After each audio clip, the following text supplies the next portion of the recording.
Welcome to Cause Before Symptom, uncovering the real cabal and spiritual forces that are controlling the world. And now, here is your host, James Carner. Welcome to Cause Before Symptom. I'm your host, James Carner. Today is December 1st, 2025. And tonight's episode is all about the Spear of Longinus and the hidden Rite, the Breakspeare and Orsini succession. In fact, we found even more proof, more information about them actually doing a ritual. And I was right about the breaking of the spear. And I was right about the Philosopher's Stone, which we'll be talking about tomorrow night. But the more I dig, the more I find information, and the more it feels great to get this information out there to the public. Because these people who control the world are sick Satanists. And, well, they're being exposed. Thanks to people like me, thanks to people like you, because you guys continue to forward my information to others. And I appreciate that. Shout out to everybody on the live chat Rumble. Number one warrior is Boots Hafner. Boots says, hello, fellow warrior students. Hello, Pastor James of the Rumble airwaves and creator of Elite Potion. Yes, get you some. Yeah, stuff works, man. Hello, new listeners. Welcome in. And if all could please hit that thumbs up button. Thank you very much. Yes, hit the thumbs up button because Rumble doesn't like it when I do a show based on subscribers. I should have drank some coffee. I keep forgetting. When I do a show based on subscribers, they don't pay attention to that. But they do pay attention to how many likes I get. And if you guys like the show, then great. If you don't, well, hey, I guess you don't understand me too well. And number two warrior is Scorpion saying, hey, y'all, how's it going? Good, Scorpion. What's up, pal? And number three is Texas Militia Official saying, howdy. What is up, guys? Thank you so much for being here. Let's get straight into breaking news. Welcome to Shitty Breaking News with your host, James Carner, offering his shitty opinion. U.S. authorized second Venezuela boat strike, according to the House. House can't do shit. Just keep bitching and whining. Trump is going to get a regime that's going to give him the oil.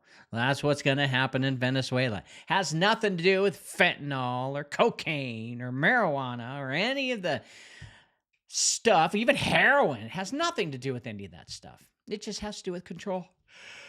And, you know, our gas prices are what? I know they say it's the lowest in years. Bullshit.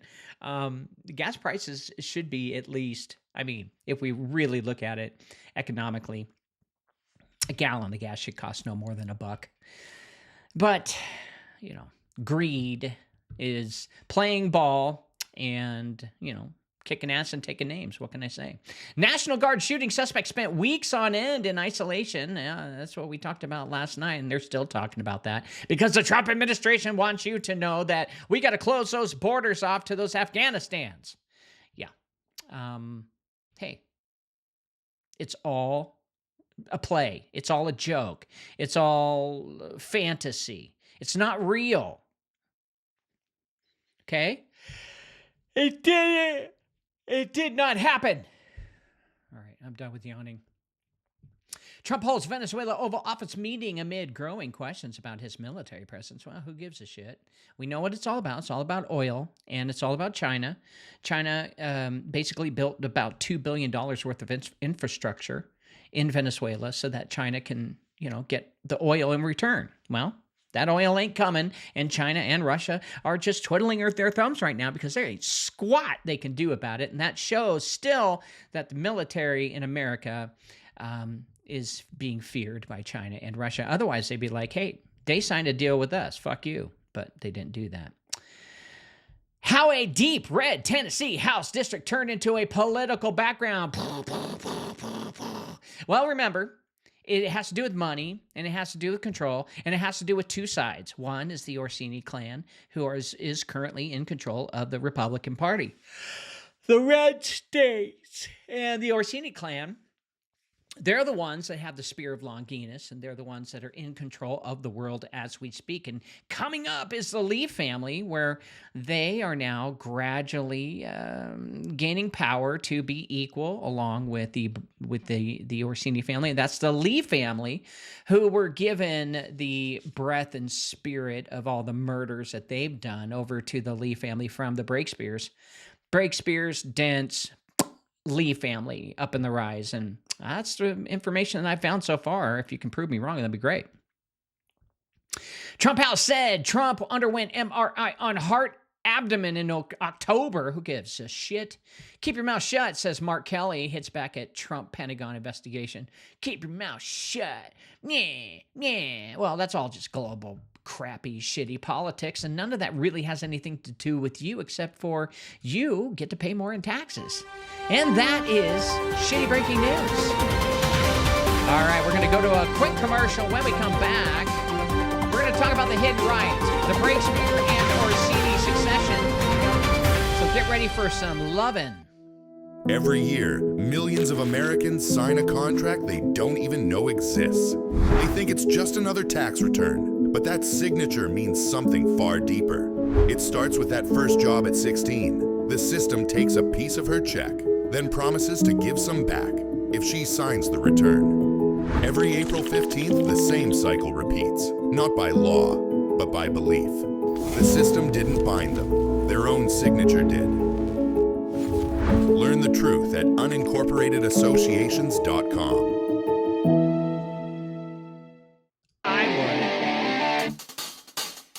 So tonight we're going to be talking about the Orsinis and the Breakspeares. I know you guys have been itching to talk about the elite and the Satanists that are out there who are controlling the world, and who better has that information than me and a handful of other people who have done the research to find these crazy guys. One of those people happens to be by the name of Israel Zeus. And I found Israel Zeus's information, and it's hers, I don't know, website a few years ago. And Israel Zeus has been able to uncover a lot of interesting details about the Vatican, a lot of interesting details about the 13 black nobility families. And I was able to get a lot of information from that person. And I got a message from that person about, I don't know, a month ago, maybe 2 months ago. And basically he said, why are you putting all of my research on your website? And I'm like, did I not give him any credit, him or her? And I didn't. I actually thought I did. I thought in my sources, but I made sure I went back to every single one of those every single one of those blogs that I did about all the information that Israel put together, and made amends, because I don't want to steal information from people. I want to give them the glory. I think when I was putting that on my website, I was just cutting and pasting and going and cutting and pasting and going. He had so much information, it was absolutely insane. But I thought it would help his research as well. But I apparently, on some of the blogs, I put his information on there, but not all of them. So I just want to clear that up, okay? That wasn't the person who showed me the Orsinis. Never heard of the Orsinis until I heard of this guy named Bonacci something. I totally forgot his name. And that guy, it'll pop into my head soon, but that guy's the one who was talking about all kinds of conspiracy theories and world governments and what is his name? Oh my God, Bonacci something. Anyway, I think he's in Australia. And I've given credit to him before, but I still want to make sure that you guys, I don't want you to all think that this is just all me. I just grab information, I run with it, and try to piece the pieces together. And sure enough, I have been able to piece together the Breakspeare and Orsini clans together, doing, what they do best, fighting against each other. And so here we're going to break it down again so you guys have a really clear understanding of the hidden rite, where they both, every 250 years or every 1,000 years, every century, we don't know. But it seems like every 250 to 1,000 years, somewhere in between there, they pass the Spear of Longinus towards each other if one stone is better than the other. And we're talking about the Philosopher's Stone. And it's not a physical stone like you think, and we'll explain it more tomorrow night. But tonight, when they do break the stone, they pass the shard and they give a piece of that shard to the person who is in charge. Unfortunately, Breakspeares, I don't know, unfortunately, but the Breakspeares lost 250 years ago. They had to go underground. And so we're going to talk about all that tonight and tomorrow night. So it's going to be a packed full show, so I'm excited. So there are stories that sit quietly in the world like stones half buried in the earth. I did that so I could get a yawn in. People walk past them. People build monuments beside them. They construct entire histories on top of them, and yet the stones remain, waiting for the day someone finally asks why they were placed there in the first place. The spear of destiny is one of those stones. For centuries, it has been displayed, debated, worshipped, feared, and fought over. It has been treated as a weapon, a relic, a relic weapon, a psychological tool, a prophecy, and a curse. Now, emperors traced their right to rule through the spear of destiny, or the spear of Longinus. Hitler wrapped his madness around it, no joke. And museums guard it behind bulletproof glass, saying, this is the one, this is it. Oh! Satan loves it because he's like, hey, I use that to kill your savior. But all of these interpretations hover around the edges of a deeper truth, like shadows cast by a flame that no one wants to acknowledge, because the real power of the spear was never in the metal that pierced the side of Jesus. It was in the mandate that accompanied it. The spear was just a witness, a legal instrument of heaven and earth, held in the hand of a man who confirmed the death of the Lamb and opened the door to resurrection. And it became, from that moment on, a symbol not of violence, but of authority. Authority over kingdoms. Now, authority over fate and over cycles of rise and collapse. And like all instruments of divine authority, its true custodians hid themselves behind layers of politics, doctrine, and myth. Well, tonight, we peel back those layers. Beneath the Habsburgs displays, the Habsburgs, remember, I was telling you guys a long time ago that one of the 4 German houses before the 13 black nobilities, one of them were the Habsburgs, and they were one of the ones that ruled during the Dark Ages. And beneath the Habsburg displays, beneath the Nazis' obsession, beneath the imperial inventories that track the spear like a prized artifact, I don't believe that the one they show in the behind glass is the real one. But they track it like a prized artifact, lies a separate lineage, one preserved not by empires, but by families whose names the public barely understands. The Breakspeare line, descending from the only English-born pope, carried a spiritual jurisdiction that touched the deepest chambers of Rome. The Orsini, a house older than the Vatican's stonework, shaped the papacy from behind the throne, influencing conclaves, relic movements, and the hidden rituals that kept the church's spiritual skeleton intact. What's up, Truth Seeker Alex? Now, their histories almost never intersect in public record. Yet in private, their alliances were profound. And around 250 years ago, when Europe trembled under Jesuit suppression, Masonic infiltration, Enlightenment upheaval, and the early sparks of Napoleonic conquest, well, these two families performed a ritual or a rite that modern history has no category to describe. Not a coronation, not even a blessing, but it was a transfer. And it took place not in the grand basilica, but in a chamber reserved for initiates. Stone walls, dim firelight, and an altar formed a single slab. And at the center of the rite was not the spear itself, but the authority bound to it. The authority bound to it. And in that chamber, a stone was placed between the families, representing the old order.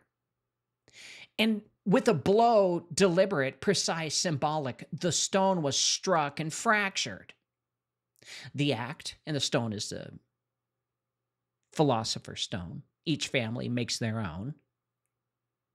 And with the blow, deliberate, precise, symbolic, the stone was struck and fractured. The act was not barbaric. It was a sacramental feat.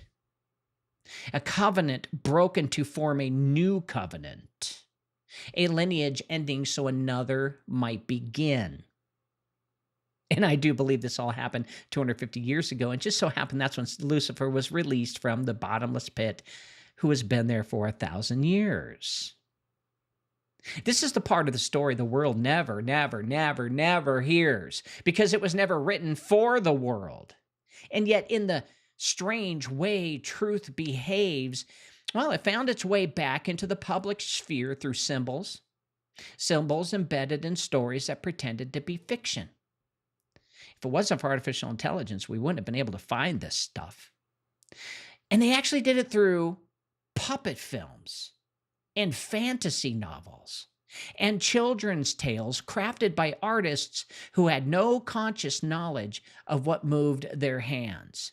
And so the ritual resurfaced inside the book, The Dark Crystal, where a stone is broken to determine rulership, where a shard holds destiny, and where the fracture of one age gives birth to another. And what the audience sees as a fantasy is, in fact, a confession disguised as myth. You see, the Satanists, the Luciferianists, the Hermeticists, all of the evil worshipers of Apollo, Apollyon, Lucifer, Satan, Baal, Moloch, he has all these names. All of them write the truth in fantasy, like the Transformers and the Allspark, which is just a black cube, which just so happens to be the symbol of the first atom, or matter, and Saturn being Satan, and matter worships Satan. You can read this in my book, The Breath War. It's in there. Now, myth remembers what history erases. And this is why Ravencroft's writings hint at secret initiations but never named the families. Why? It's because he was scared of his life. And this is why occult historians dance around the edges of custodianship without stepping into the center. Well, that's my job. They knew there was a ritual. Okay, all of these occult writers, these fantasy novel writers, etc., they all knew it because they've seen it. They've heard about it. They go to dark ritualistic parties and they talk about it. And this is why occult historians dance around that, the subject. And they knew there was a ritual, and they sensed a transfer, and they understood that the spear's true power did not reside solely in Vienna, but they had lacked the last piece, the one that the family themselves never recorded in ink. And tonight we're going to expose the truth. That silence is going to end tonight.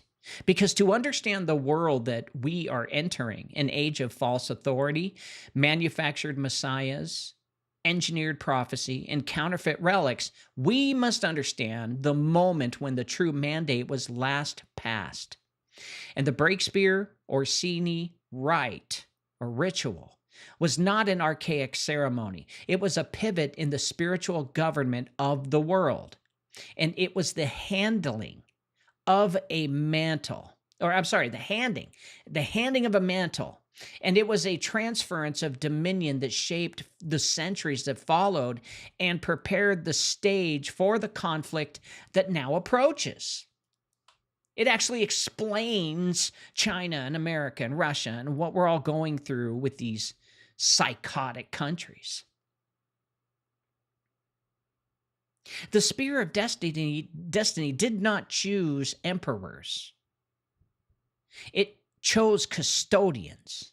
And those custodians performed a ritual that the world was never meant to see.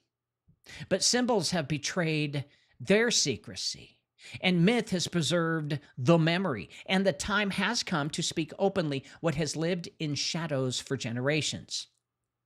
Well, tonight the hidden rite comes to light. Thanks to those assholes casting spells on me. The silence behind the spear. This is what the official history will not tell you. Every age produces its own illusions. They have magicians. They have wizards and warlocks and all kinds of witches that can create things out of matter. But none more seductive than the illusion of a complete history. The story of the Spear of Destiny is presented to the world as if it were whole, as if the path from Longinus to modern Vienna could be plotted, verified, and trusted. Longinus was the name of the soldier who pierced the side of Jesus to make sure he was dead. That's why they call it the Spear of Longinus. Museums display the blade beneath halogen light and bulletproof glass, quietly insisting that transparency equals truth. Scholars write with confidence about its custodianship under the Habsburgs,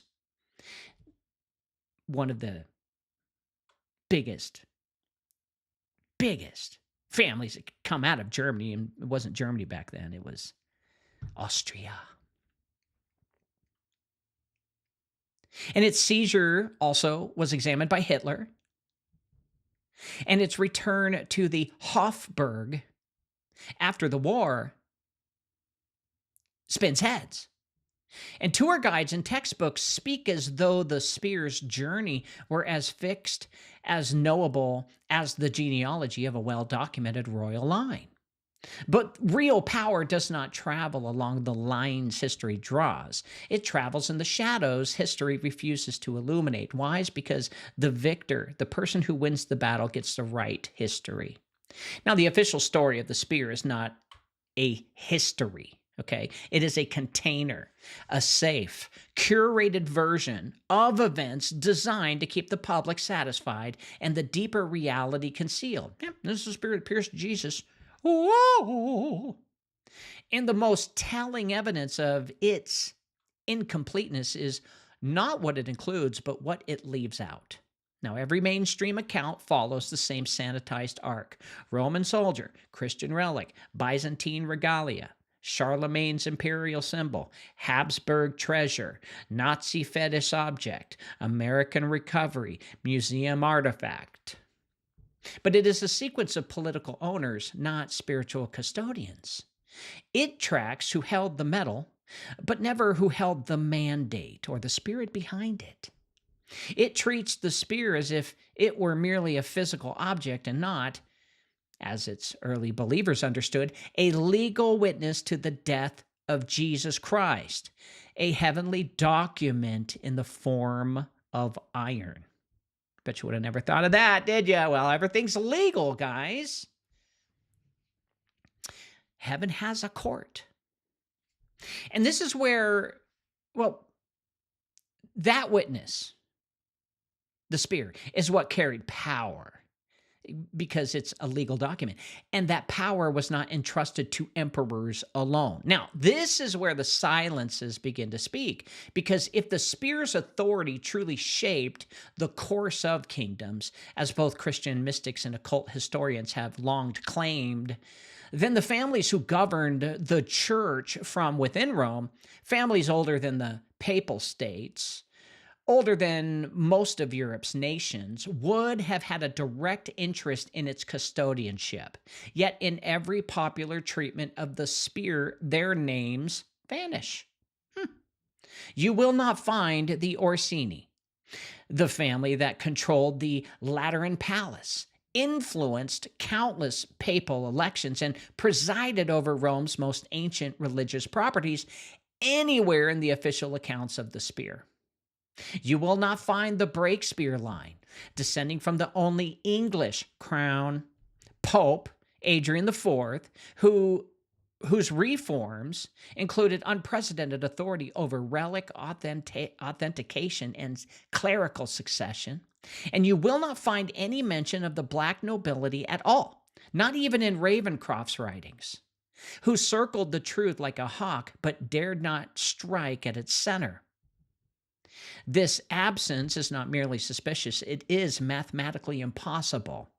The Orsinis and Breakspeare families had their hands in every sacred chamber, every relic registry, every transfer of ecclesiastical authority. They controlled the stones, the altars, the oaths, the papal conclaves, and the very architecture of spiritual power. And yet we are told they had nothing to do with the spear. Well, history does not make omissions of this magnitude by accident. It makes them by design. And to understand the silence, one must first understand how Rome has always managed dangerous truths. When relics are safe, harmless, Rome displays them openly. When relics are contested or politically charged, Rome buries them beneath layers of ritual, scholarship, and ambiguity.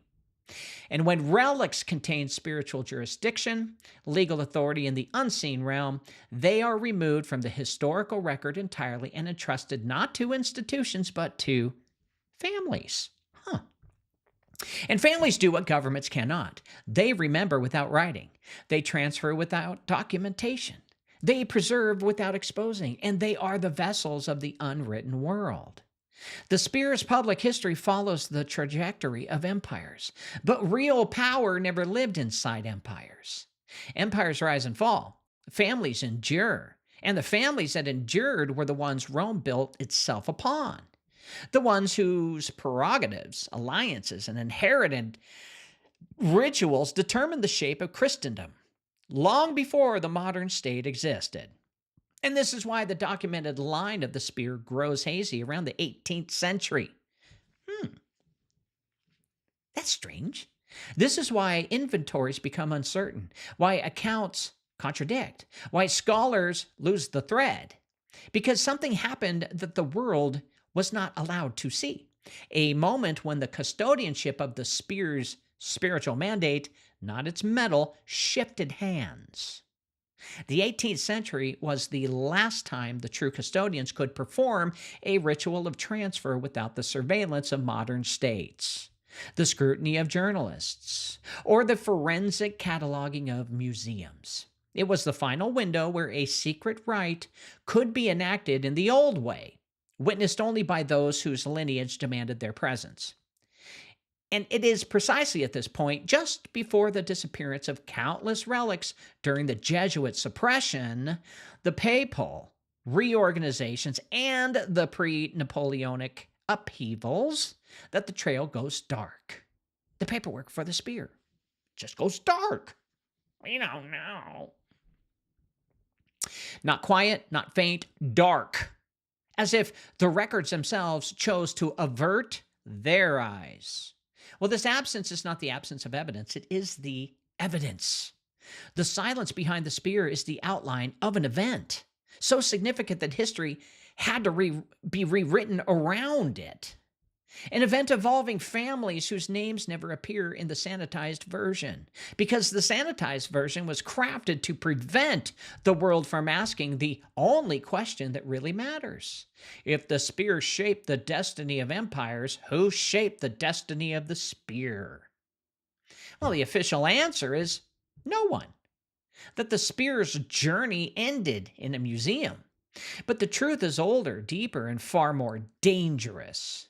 The spear's public story ends in Vienna, but its real story, its lineage of authority, its spiritual inheritance, well, it continued unbroken through the hands of families powerful enough to hide their role completely. And the silence behind the spear is not just a void, it is a veil.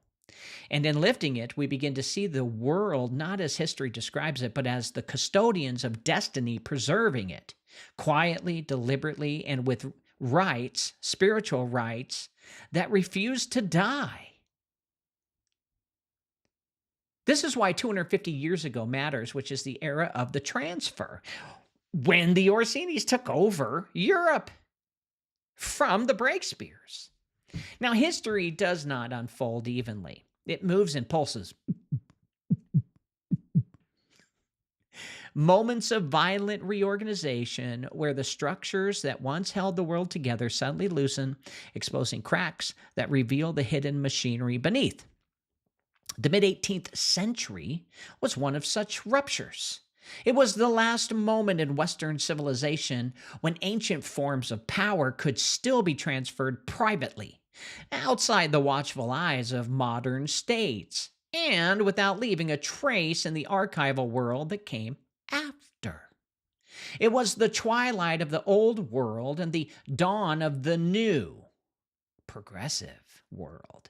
And for families like the Breakspeares and the Orsini, it was the final chance to safeguard spiritual authority through rites older than the papacy itself.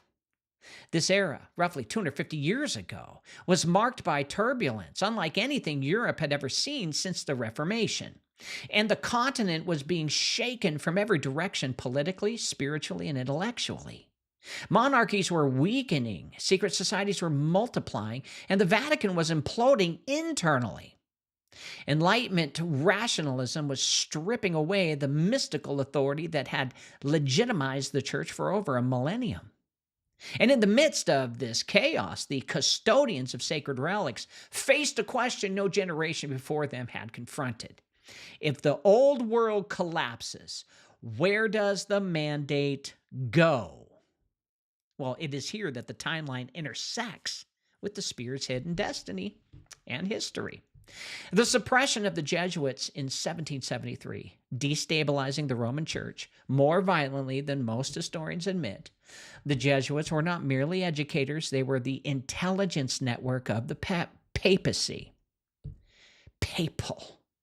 The custodians of secret libraries, the relic inventory men, and ritual traditions stretching back to the Knights of Malta and the Spanish Inquisition.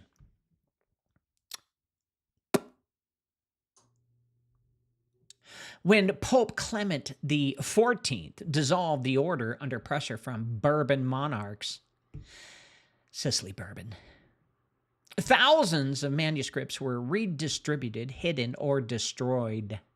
Artifacts were relocated, vaults were emptied, entire networks of communication collapsed overnight. And what was once been centralized became fragmented, and what had been once guarded became vulnerable. Sounds like a great reset to me. I don't know who I'm talking to. It sounds like a great reset, like what's going to happen in 2030. If a relic, or more importantly, a spiritual mandate tied to a relic, were to be transferred discreetly from one lineage to another, this was the moment to do it. The papacy itself was in crisis, financially strained, politically cornered, and spiritually undermined by Enlightenment thinkers, the Masons. And the Vatican was losing its grip on Christendom. The popes of the era were caretakers of a system already collapsing under its own weight. Many of the old families recognized that the church's outer form was beginning to rot, even if its inner spiritual structure remained intact. They knew that they could rely on institutional continuity to preserve what mattered. The only safe repositories left were the noble houses themselves, the families whose bloodlines had carried authority long before Petrine's succession was formalized. Enter the Breakspeare and the Orsini families.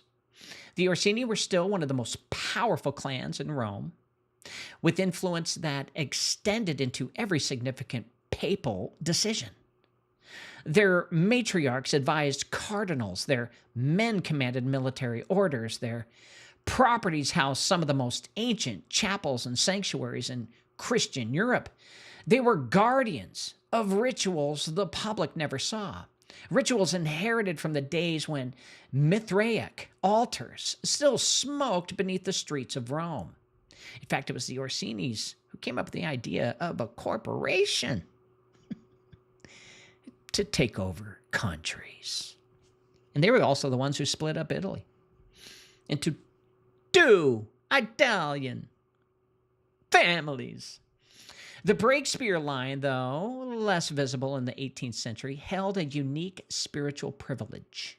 Their ancestor, Nicholas Breakspeare, Pope Adrian IV, was one of the few pontiffs whose decrees touched the realm of relic law itself. You see, I know there's not a lot of information about the Breakspeares, and you just think it was just a pope, and then he just vanished throughout obscurity. But that's not it.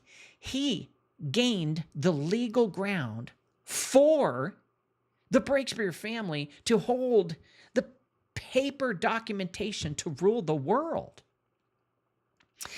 And his reforms included legal authority over the authentication, the movement, and consecration of sacred objects. Oh, what are you saying, James? I'm saying the Breakspeare families, they were holding on to the power while nobody even knew that they were even there. They just thought the Breakspeare was just a pope. But there was a family behind it that had power. Power.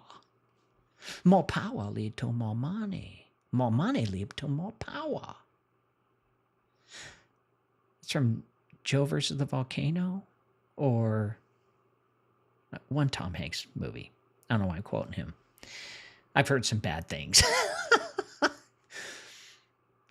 That authority, authentication to consecrate and keep under your, I guess you could say, authority of objects.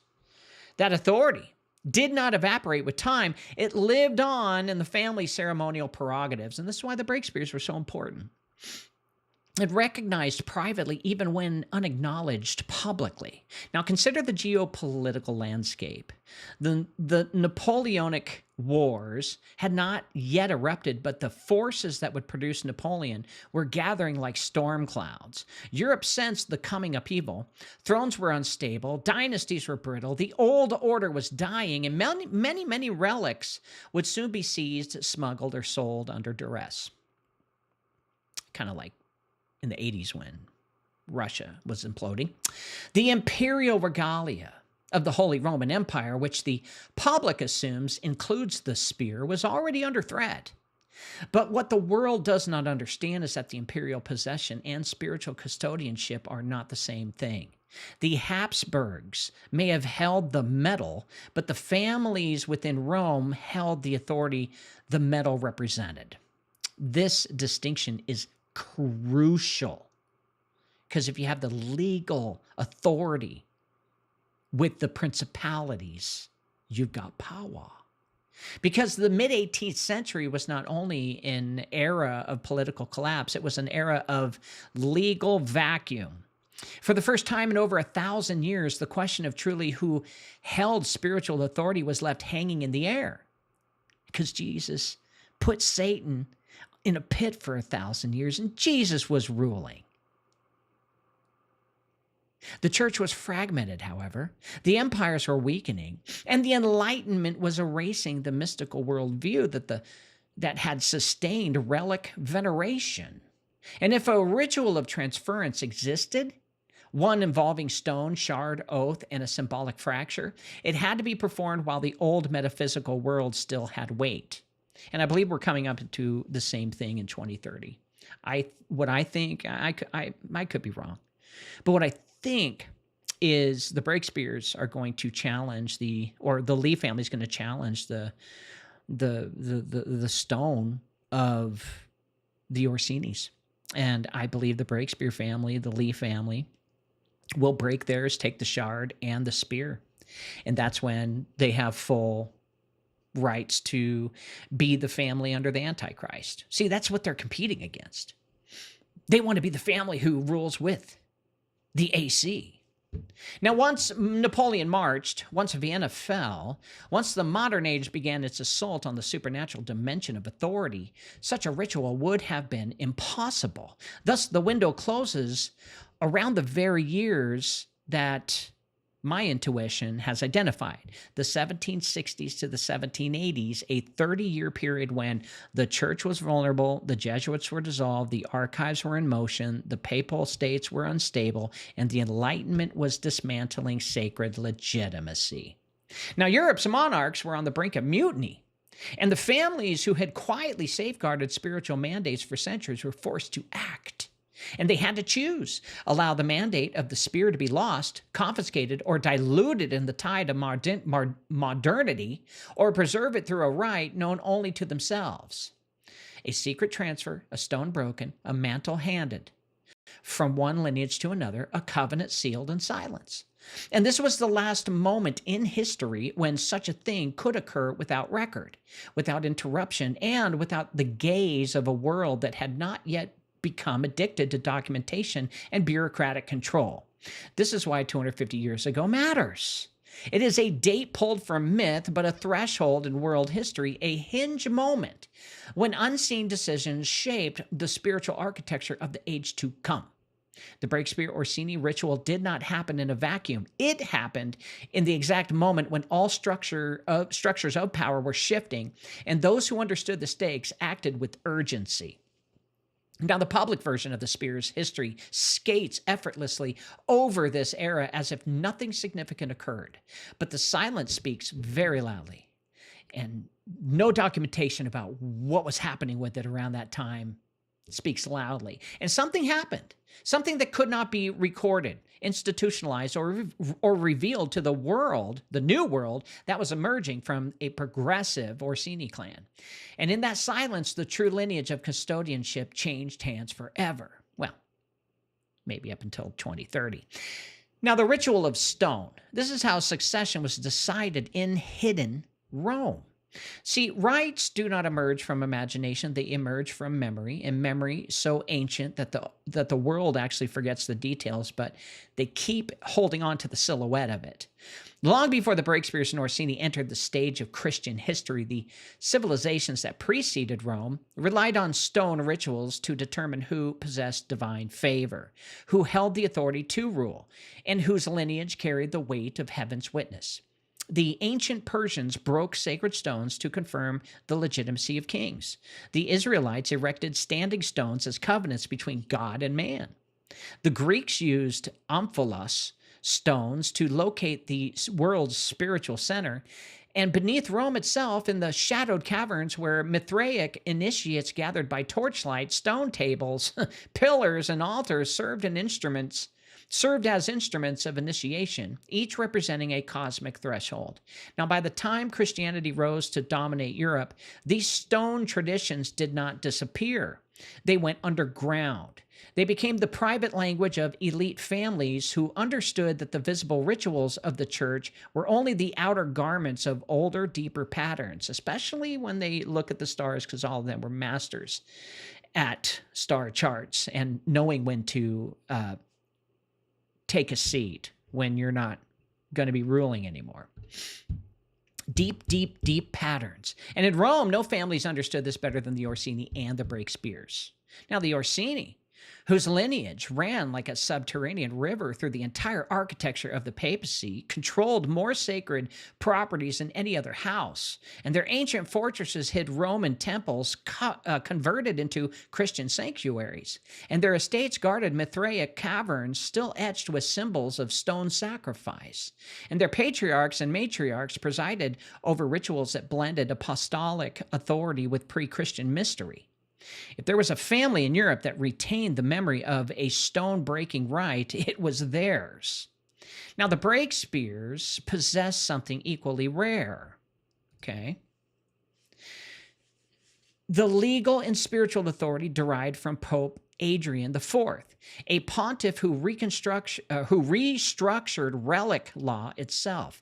His family inherited rights that transcended property and entered the realm of sacred jurisdiction because he was smart and he understood Satanism very well. He understood the legalities of it, and he made darn sure that the legalities of his family would keep the power and the spear of destiny up until a time someone challenges it. Now, they were not simply nobles. They were the custodians of a papal inheritance that included the power to authenticate relics, oversee rites of consecration, and guard items deemed too sacred to fall into secular hands. Now, while the Orsini carried the memory of the ancient ritual, the Breakspeares carried the legitimacy to enact it, to go through with the ritual rite. Now, thus, the two houses formed the perfect covenant for a rite of transfer. And the ritual itself, though never recorded in any public archive, and why would they, can be reconstructed through the echoes left in myth, symbol, and overlapping traditions preserved in secret societies. And you know, I've been doing a lot of research on them. I've got lots of books, 7,000 to be exact. At its heart was a stone not chosen at random, but taken from a site of ancient authority.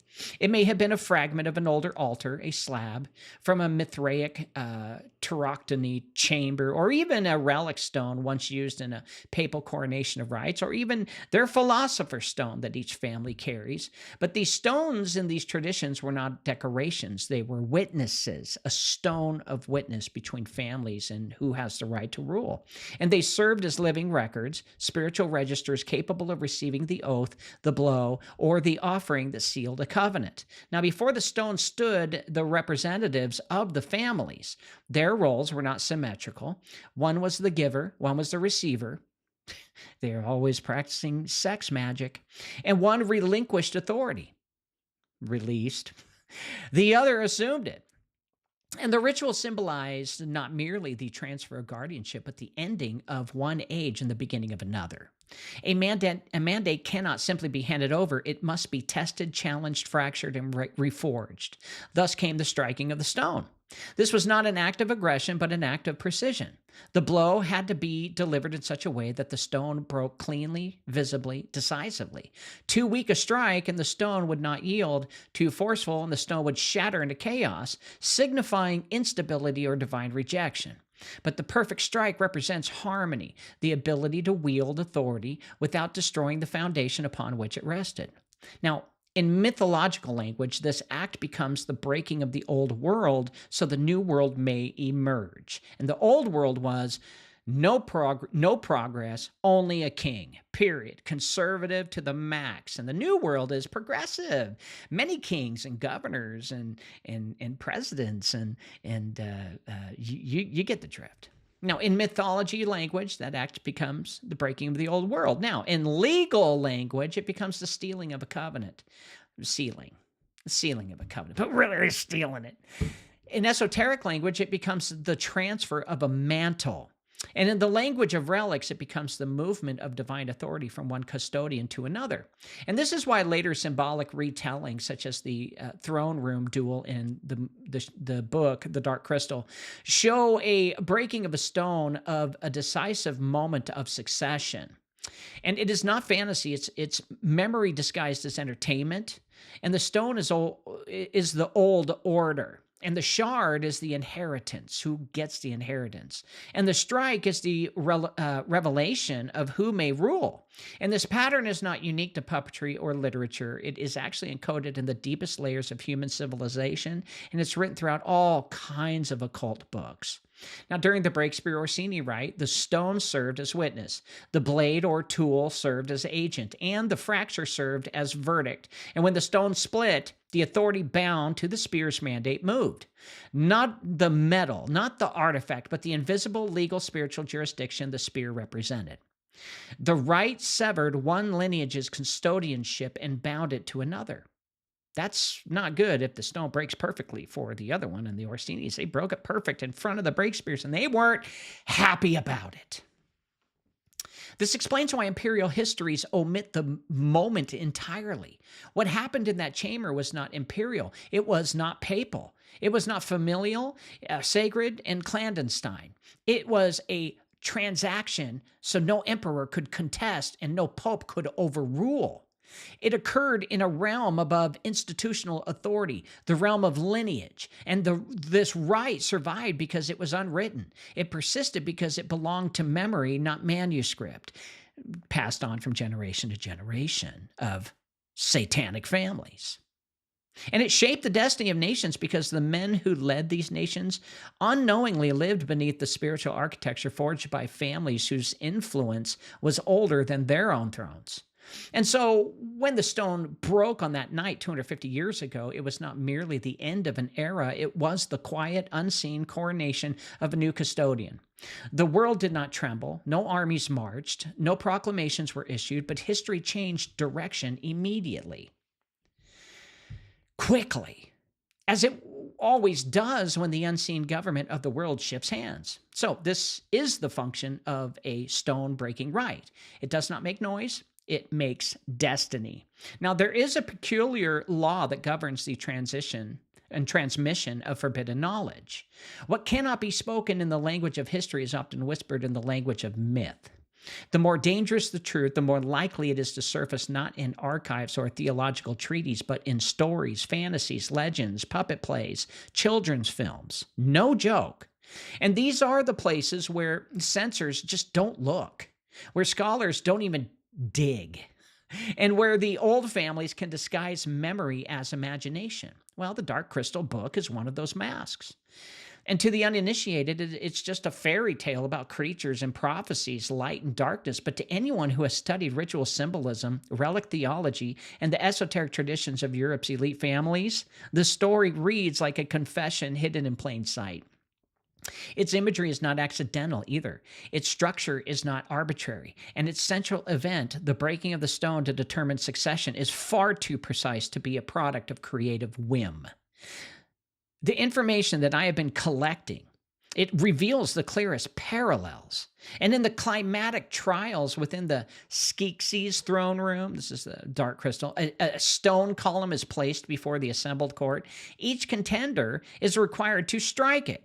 The stone is not a prop, it is a judge. The ritual is not entertainment, it's a legal act within the world of the narrative. And when one blow sends a glowing shard flying from the stone, the entire court recognizes the verdict immediately. There is no debate, no recounting, no appeal. The fracture determines authority. And this scene presented as children as spectacle is in fact a highly encoded dramatization of ancient initiation rites. Why? Because they have done it in the past.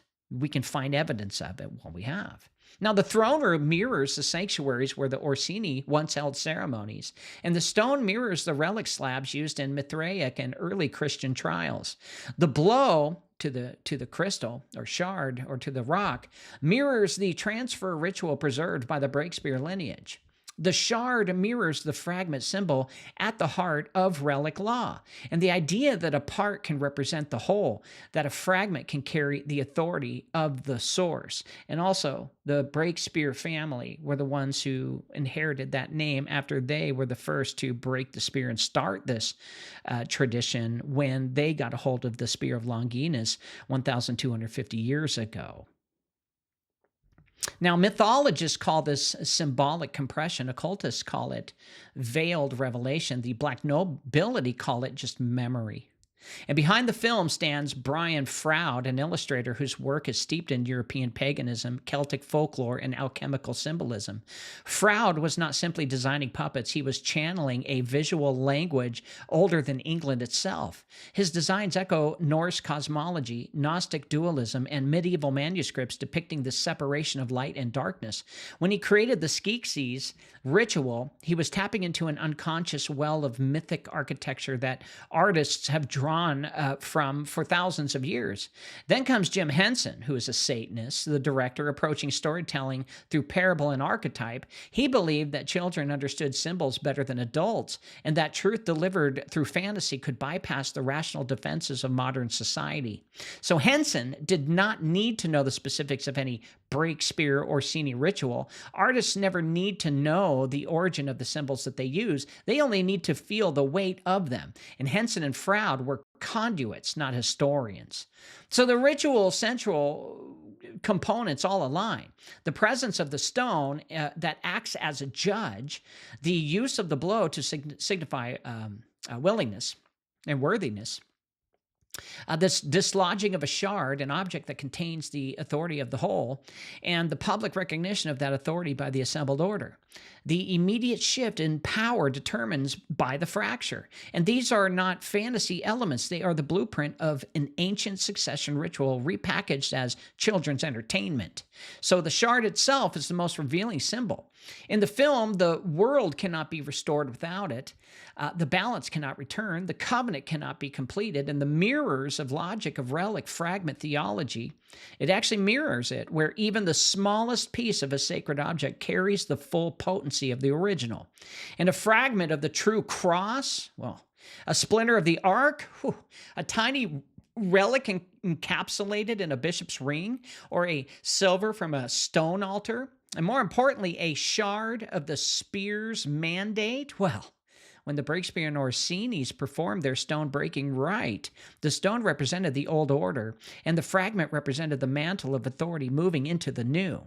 And the shard in the dark crystal is not just a plot device. It is a symbol of the hidden lineage that carried the mandate forward into a world no longer capable of recognizing sacred authority. Even the film's cosmology mirrors the reality of divided authority. The Skeksis and the mystics are split beings, or two halves of a powerful fracture long ago. And this is the language of schism, an authority divided, of a mandate broken and waiting to be healed. And the curing of that split through the reunification of the shard mirrors the idea that the spear's mandate, once fractured, can only be restored through a chosen vessel. So the most striking symbolism, however, is the idea that the stone-breaking ceremony is performed in front of the entire court, yet none of the common people understand its significance at all. They see only a contest, and those with knowledge see a coronation, and this is how real power has always been transferred, visibly yet invisibly, publicly yet secretly, symbolically yet concretely. And the genius of encoding such a ritual into a children's story is that no one questions it. No one asks where the symbolism come from. They don't care. And no one wonders why a simple puppet scene carries the architecture of a pre-Christian succession rite. The world consumes the myth without sensing the history beneath it. And that is the hallmark of a perfect mask. And yet, to those who recognize the shapes of hidden things, the scenes become unmistakable. It is not a fantasy ritual. It is a memory of something the world was never meant to see. A memory wrapped in felt and string, disguised as fiction, yet carrying the unmistakable weight of an ancient covenant enacted in a Roman chamber 2.5 centuries ago. Yet the story does not invent the ritual. The ritual invents the story. Or more precisely, the ritual leaks into the story of way old truths always do, through symbols, through archetype, through the collective memory, and that refuses to be erased no matter how many centuries pass. So the Dark Crystal is not a children's fantasy. It's a coded transmission, reenactment, a whisper of a rite's true form, and once you know how to decode it, the fiction becomes a map leading straight back to the chamber where the stone first broke. Now, every generation produces a man who approaches a forbidden threshold but stops just short of crossing it. Talk about Ravenscroft. Whether by hesitation, by fear, or by the invisible pressure of forces that do not permit certain truths to be spoken, Trevor Ravenscroft was one of those men. His book, The Spear of Destiny, is often dismissed as esoteric speculation. Yet the deeper one studies the architecture of his writing, the clearer it becomes that he touched something real, something dangerous, and then veiled it inside allegory, half-truth, and deliberate omission, just like Edgar Allan Poe did in his poems. He was the first conspiracy theorist. Ravenscroft's narrative does not read like a historian documenting the path of an artifact. It reads like a man who knows the official version is incomplete but cannot name the missing pieces directly. His tone oscillates between revelation and restraint. He exposes the mystical motivations behind Hitler's obsession with the spear, and he traces occult lineages through European royalty. He articulates with uncanny accuracy the principle that relics operate as conduits of spiritual power rather than a museum object. Yet every time he approaches the true custodianship of the spear, every moment he draws near to the inner circle of influence, Ravencroft steps aside. He does not follow the trail into Rome. He does not inquire into the noble houses behind the papacy. He mentions neither the Orsini nor the Breakspeares, despite the fact that their involvement is unavoidable in the deeper narrative as gravity in the physical world. Instead, he pivots, deflects, and moves into symbolic territory, and his evasiveness is its own confession. The shape of the truth he avoids reveals the truth that he knew. And Ravenscroft repeatedly hints that the physical spear is not the seat of power. What matters is the initiatory lineage attached to it. He describes hidden circles of guardianship, spiritual thresholds, and invisible colleges guiding history through occult means. He frames the spear not as a weapon, but as a talisman, mandate, a key to the realm where destiny is shaped. And he writes the vocabulary of esoteric Christianity, yet his narrative resonates with the deeper language of European mystery schools. But when the threads lead into Rome, into the families that would have naturally inherited 1,500 years of ritual authority, Ravencroft goes silent. His reluctance is too consistent to be coincidence. It suggests that he was either warned, instructed, or intuitively aware that naming the black nobility would invite retaliation or destroy the credibility of his work. He chose instead to gesture toward the truth without exposing it fully, leaving behind a breadcrumb trail for those who have eyes to see. Consider how he treats the notion of reincarnation patterns. Ravenscroft claims that the same spiritual forces reincarnate with ruling families and occult orders, guiding the flow of empires. While many dismiss this as a mystical rhetoric, what he is describing, whether intentionally or not, is the hereditary transfer of spiritual jurisdiction. In other words, he is describing the exact function of the Breakspeare Orsini Rite. He speaks of souls, he speaks of family lineages, he speaks of reincarnation, and they speak of inherited mandate. Two vocabularies, one reality. Even more revealing is Ravencroft's treatment of Hitler's rise to power. He insists that Hitler accesses the spear's aura, required not possession, but a spiritual permission, a kind of energetic recognition. And this aligns perfectly with the idea that the spear's true authority does not belong to its holder, but to the lineage that stewards its mandate. Now, Hitler may have stolen the relic, but he never had the legal right to use it. And this distinction is crucial, and it is one Ravencroft dances around without speaking plainly. Hitler didn't have legal justification.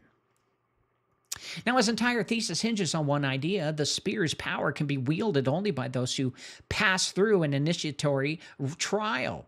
Yet he never explains where that trial comes from, who administers it, and how one becomes a rightful custodian. Until I came into the picture, apparently. He treats the concept as a mystical abstraction when in truth it is grounded in the real-world ritual described in parts 2 and 3. Earlier that I read to you. Now, the stone-breaking ceremony reserved for elite families whose authority predates the church itself. So why omit this? Why avoid naming the families that carried the tradition? Because they kill them. I don't care if they kill me, because I know where I'm going. Because Ravenscroft was writing under the unspoken rules of esoteric disclosure. And those who publish what they know must choose between two methods: direct revelation, which results in suppression, ridicule, or disappearance, or symbolic revelation, which shields the source while still transmitting the pattern to those capable of deciphering it. Now, Ravenscroft chose the second path. He revealed the structure of the shadow, but not the identities that cast it.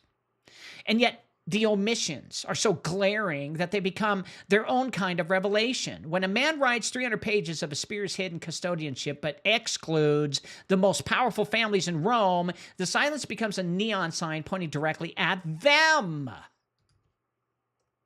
Ravencroft's second book, The Mark of the Beast, attempts to expand on the cosmology he introduced earlier, but even here, he retreats from specifics and instead plunges into the psychological, the archetypal, and the mythological. This shift reveals something crucial. He hit a ceiling. He reached the border of the truth and could not go any further. And whether he lacked the knowledge or feared the consequences is irrelevant. The effect is the same. He left the deeper story untouched. And that deeper story is the one I'm telling you right now. Ravenscroft maybe have glimpsed the shape of the ritual, but he never understood its execution. He sensed the lineage, but did not know its name. He recognized that secession did not occur through imperial bloodlines, but through secret rites.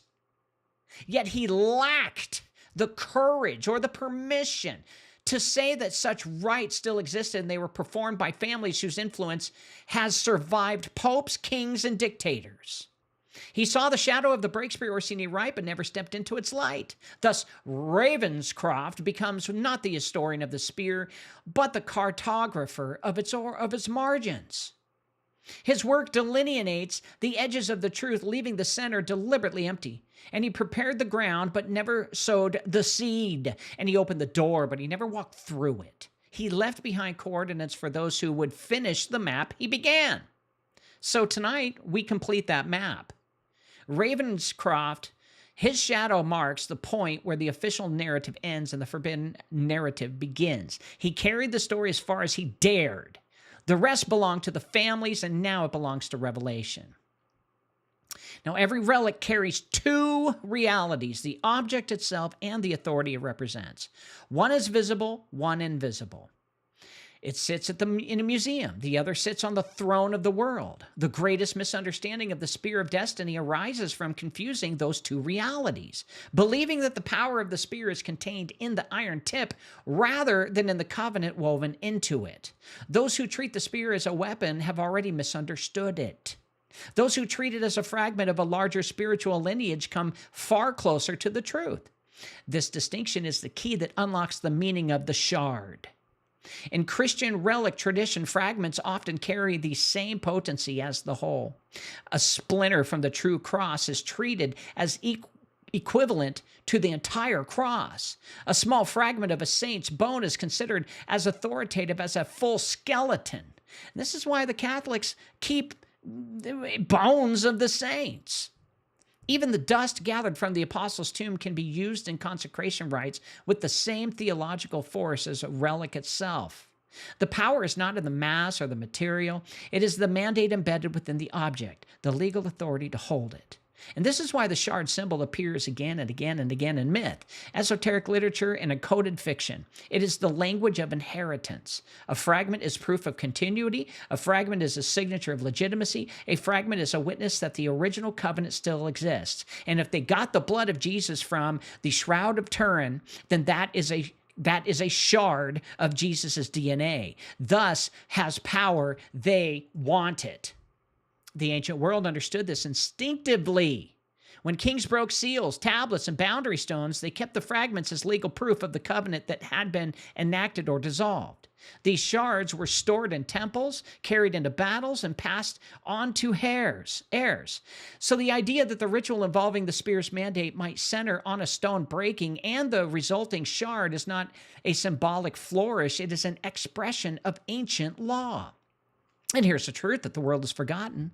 The power of the spear is not in its continuity, but in the fracture.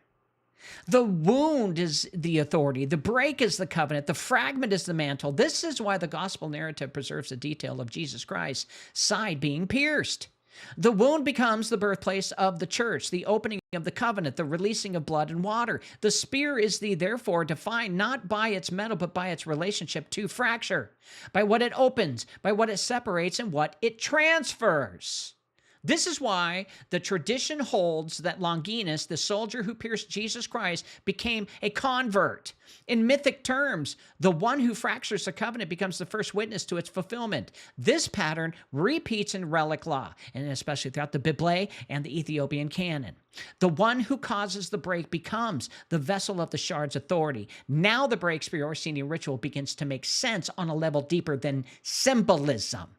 And when they struck the stone during their rite, they were not mimicking violence. They were reenacting the cosmology of sacred authority. The stone represented the old rule, old order. The blow represented the test. The fracture represented the covenantal shift. And the shard represented the spiritual inheritance being passed into a new lineage. So the shard is the spear's secret language, not the spearhead, not the shaft, or the shard itself. And the idea that the entire mandate, spiritual, legal, cosmic, can be transferred through a fragment seems strange to modernize, but in the ancient world, fragments were recognized as the primary vessels of power. Fragments could be carried discreetly. Fragments could be hidden. Fragments could survive the fall of empires. Fragments could outlast entire civilizations. A shard does not need to be large to carry a throne. And this is why the symbolic retelling of the dark crystal is so exact. The shard does not merely restore the crystal, it is the crystal in potential form.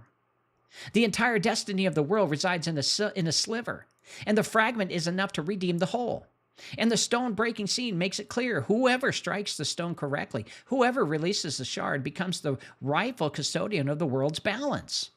And maybe the Bank for International Settlement is the one that's going to strike the stone. I don't know. Could be the Lees. I don't know. And this mirrors the logic of the Breakspeare Orsini Rite with unnerving precision. In that ritual, the stone was the old epic, solid and complete. The blow was the test of worth. The shard that broke free became the vessel of authority, and the fragment that legitimized the new custodian. So the shard is the legal proof of the transaction. The shard is the spiritual receipt of the rite. The shard is the embodiment of the covenant that was passed. So we do not know whether a physical object was kept as the shard of the ritual. It could have been preserved, hidden in a vault beneath a Roman palace, integrated into a ring or a reliquary, or even dissolved into dust and stored within an altar stone. Ancient families often reduced fragments to powder and mixed them into mortar and oil so the mandate could be embedded in a structure and not just carried by person. But what we do know is this: the logic of the shard is the logic of the spear. Without fracture, there is no mandate. Without a wound, there is no covenant. Without a shard, there is no successor. And this is why the imperial possession of the spear, Hitler's obsession, the Habsburgs' display, and the Hofsburg's museum case means nothing spiritually. None of these custodians passed through the rite. None held the shard. None were tested by the stone. And they held the metal, but not the mandate. And the real authority belonged to the lineage that possessed the shard of the covenant, the family that inherited the fracture, the house that performed the rite of transfer. The Breakspeare Orsini ceremony closed the old succession and opened the new one. Whether the world accepts this or not is irrelevant. The spiritual world already recognized it, and the shard spoke. Now, to understand why the Breakspeare and Orsini families became the custodians of the spear's mandate, one must step beyond the surface of the European history and into the architecture that underpins the spiritual government of the West. Empires rise and fall, popes die, kingdoms fracture, and democracies collapse. Yet, through every upheaval, certain families remain, and their influence is not tied to armies or elections, but to something older and far more enduring.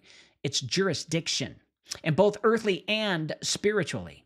The term black nobility does not refer to an evil or darkness in the moral sense. It refers to nobility that existed before the modern papacy and before feudal monarchies, before the nation state. So they are the families whose roots reach back into the Roman Empire, the Mithraic cults, the priesthood of antiquity, and the earliest assemblies of the Christian bishops. Their power was not derived from titles granted by kings. Their power predated kings. It came from blood inheritance, territorial dominion, and ritual privilege. So among these ancient houses, two stand out as pillars, the Orsini and Breakspeare. And the Orsini family is one of the oldest still functioning dynasties in Europe. Their lineage stretches back into the midst of Roman aristocracy, and their influence on papacy is unrivaled. And they produced popes, cardinals, generals, princes, and administrators for nearly 1,000 years. But beyond these titles, Orsini guarded something way more precious: the sacred geography of Rome. What they were missing was the shard, or the right to own the world.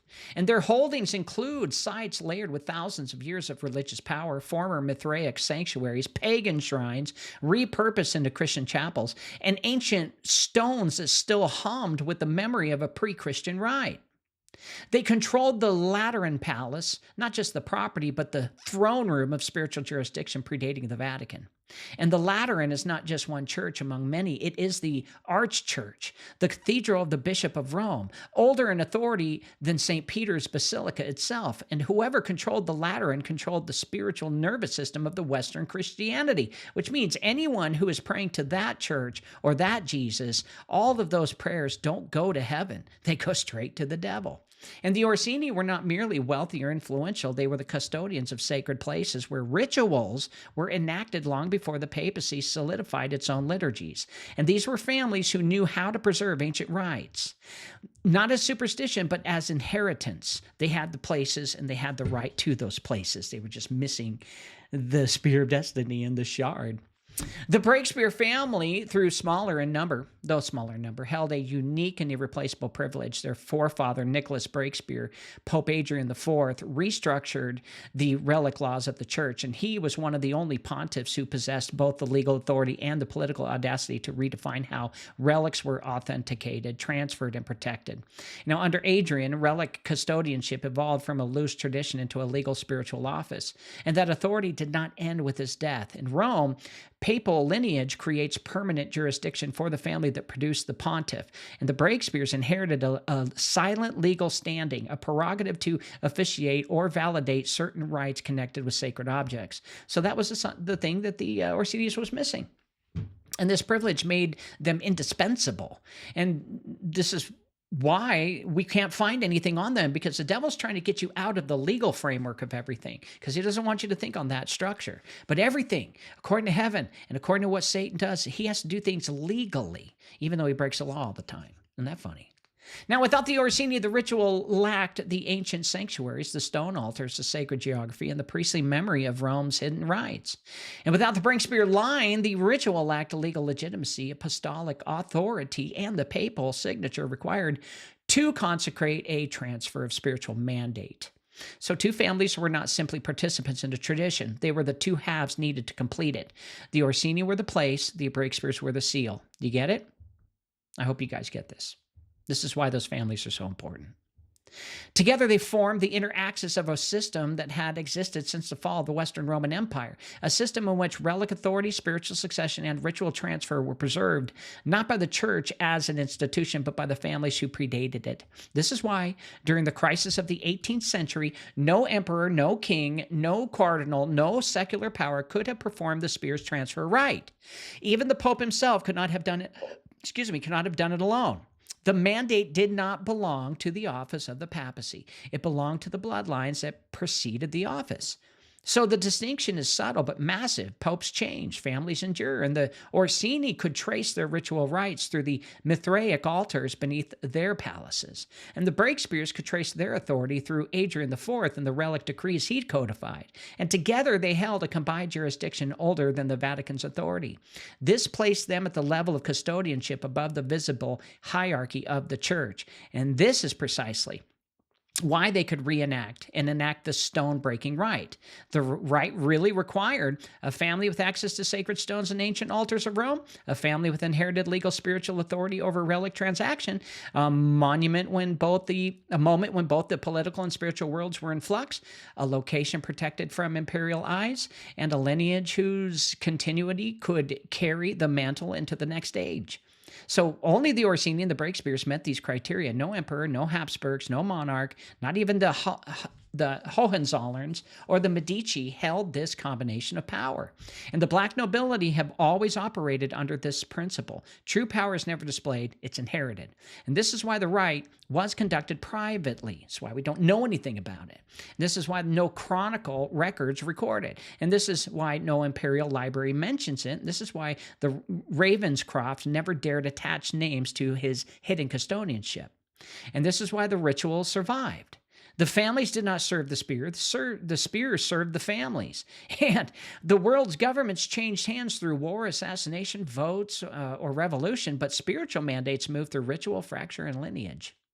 It is a mantle passed in silence, witnessed only by those who have the right to stand in the chamber. And this is why the Orsini Breakspeare convergence 250 years ago matters.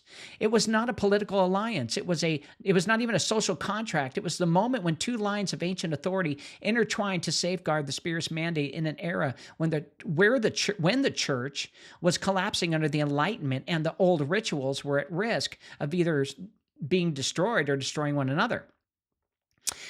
The empires may have believed the Spear stayed in Vienna. The black nobility knew different. The mandate was theirs, and the world had been shaped by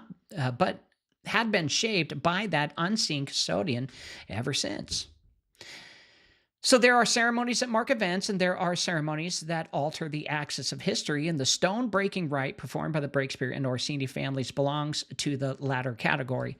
To the outside world, the event never occurred. There were no witnesses beyond the lineage barriers, no documents survived, no heraldic record acknowledging it, and yet despite this silence, the ritual left an imprint on the spiritual world so profound that the next 2.5 centuries cannot be understood without recognizing its influence, meaning the most interesting and fastest we've ever seen technology just move. I mean, right when the Breakspeares and Orsini performed this ritual is right where we stopped riding horses and pulling wagons to actually start manufacturing things. I mean, we exploded in knowledge. Now, the stone-breaking rite was not a symbolic gesture or a theatrical reenactment. It was a legal proceeding not in courts of men, but in the courts of heaven and the unseen realms where mandates are determined and upheld. And to understand what the ritual accomplished, one must first understand what dominion means in sacred tradition. Dominion is not political control. It is not military might. Dominion is spiritual right to govern the flow of influence in a given age. It is the unseen principle that legitimizes kings and topples them, and shapes empires and dissolves them, that determines which power structures rise and which fall. And the spear of destiny was never a weapon that granted victory. It was an instrument that recognized authority. The one who held the spear in the proper manner, lawfully, ritually, under the right oath, possessed a mandate that heaven acknowledged. This is why legends insist that he who holds the spear rules the world, not because the spear grants the power, but because the spear recognizes the custodian who already possesses it. And this is the spear that Bibi Netanyahu says that he's going to give to the Antichrist, or their Mashiach who shows up in Israel here sooner or later. Thus, the purpose of the Breakspeare Orsini ritual was not to energize the spear, but to align the unseen realm with the new custodian of its mandate, or to usher in the end of days during Satan's little season. And when the stone was struck and fractured, the ceremony reenacted 3 simultaneously transfers. First, the transfer of jurisdiction. Second, the transfer of the mantle. And third, the transfer of the epochal alignment. Now, these rituals did more than just preserve tradition. They secured continuity during collapse. This is order out of chaos, and where the Freemasons can finally start to rule. And this is why they placed a Freemason church. You can just call them churches. They call them lodges, but a lodge in almost every city, because that's where they get their orders from, the main lodges on the East and West Coast. And then those are getting their stuff straight from London, and London gets their stuff straight from the Bank for International Settlements, and Bank for International Settlements are the Breakspeare Orsini clan, who control both the Federal Reserve and BRICS. So this is why the stone had to be broken. Breaking is the mechanism by which covenants are dissolved and reestablished. In a Jewish tradition, Moses' tablets are broken to signify a transition in the covenantal relationship. So it all started with Moses. When he threw the tablets and broke them, they started the breaking of the stone. And in ancient Near Eastern cultures, boundary stones were broken to declare new ownership. And the lineage of meaning is not symbolic poetry. It's legal language in the principalities and the air.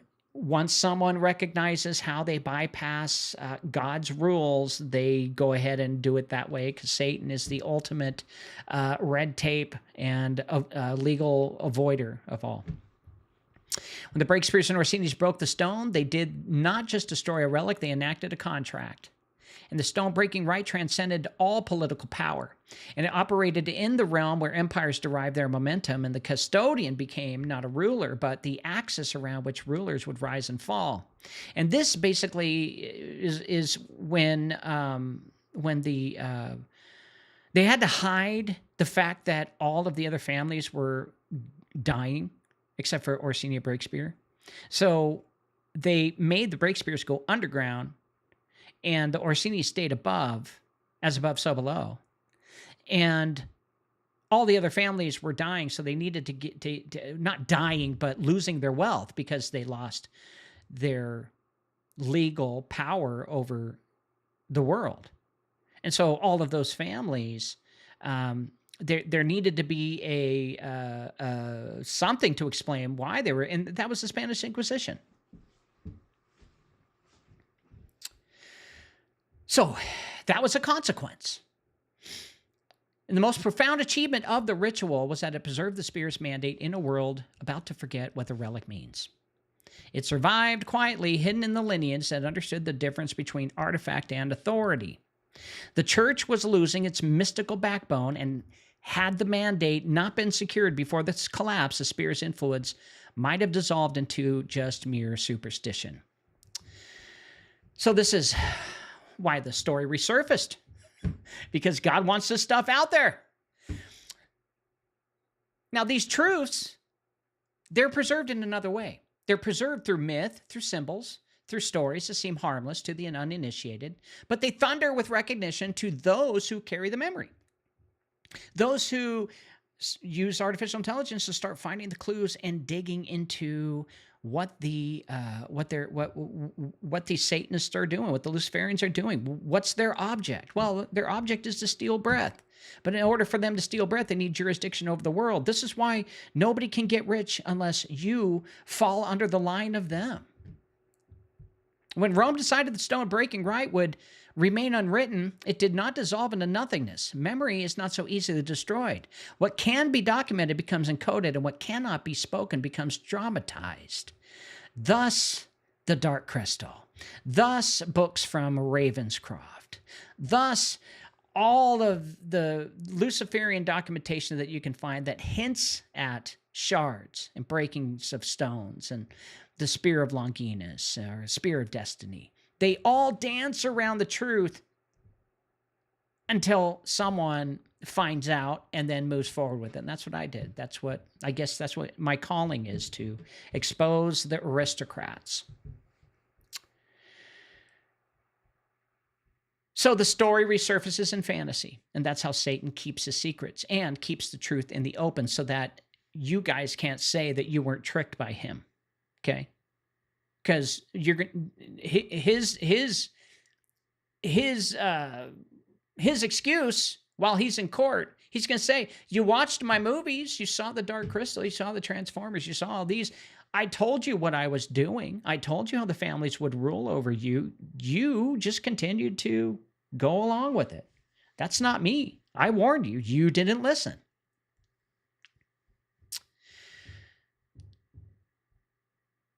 So when the Enlightenment severed the Western mind from its spiritual roots, that's what happened. Entire generations lost the ability to read the symbolic language that their ancestors understood instinctively.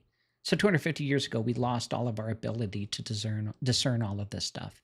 And those families, they knew this. They understood what the ritual had to be preserved, and even if only an allegory, because one day the world would again need to understand the nature of spiritual authority. And while the coming struggle between false dominion and true dominion hinges on a covenant established long before modernity, the people will wake up, and they know this, and this is why they need the Great Reset, because we are getting smarter. We're starting to actually follow what the Bible says. We're starting to, stop all of our sin, which blocks us from hearing from God and makes it easier for us to die. So what does this mean in the world today? The Spear's power in modern times. Well, for the first time in human history, the world is entering an age where power is no longer expressed through thrones, crowns, or empires, but through algorithms, financial systems, global bureaucracies, and digital identities. And they have all rights to that unless you choose Jesus Christ and you cut their agreements and contracts that you are giving them. And the 18th century ritual and what it had to do with the world of artificial intelligence and central banks' digital currencies, it has everything to do with it because they have full rights to anyone who isn't following Jesus Christ. And therefore, the central banks, global surveillance, transhumanism, geopolitical alignment, everything belongs to the Breakspeare Orsini clan. Because the world is not at the mercy of random chaos. It moves along the lines of authority established long before the modern age. And the custodianship of the Spears mandate determines who will guide the transition from old world into the new. And the Spears mandate has always been tied to discernment between true dominion and counterfeit dominion. The one who holds the shard holds the ability to perceive the difference. You don't. You are spiritually blocked from understanding the truth because you don't belong to Jesus. This is why people argue with you about chemtrails, argue with you about the shots, because they belong to those who did the ritual of the breaking of the spear, the breaking of the shard. And God has to turn his back on those because he can't do anything about it. And this is why the families who received the mandate did not seize power openly. They did not even create empires or forge new religions. They didn't need to. Their custodianship has always been subtle. An agreement, it's legal in the sight of the Lord. And this is where the Spears mandate becomes prophetic. The Antichrist system does not need the spear to rise, but it needs the appearance of a mandate and the illusion of legitimacy, the imitation of succession. That's what he's doing. He tricked us. And the power belongs to the keeper. The keeper are the two families who performed this ritual 250 years ago when Satan popped out of the pit in the end of days. I have so much more on all of this. You can go visit it on my website. I mean, literally, dude, I had 3 more chapters I could have gone through, but I have so much information, and I really don't want to, take any more than an hour and a half of your guys' time. It's so much information, so much knowledge. It's mind-boggling and it's draining. But if you want to know more information, just go to my website tonight. I'll have it all uploaded, and you can find this show, and everyone will be happy. All right, guys? So that's it for me. God bless you, and we will see you mañana.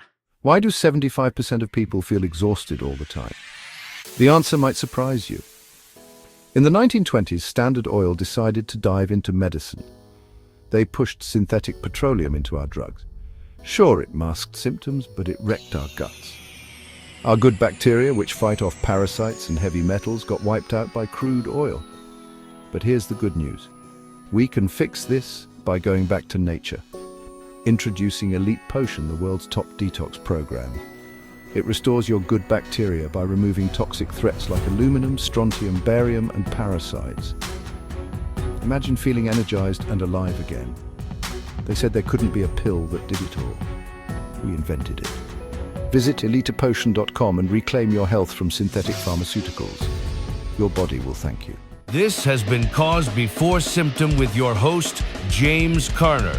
Go to his website, jamescarner.com, and sign up for his newsletter.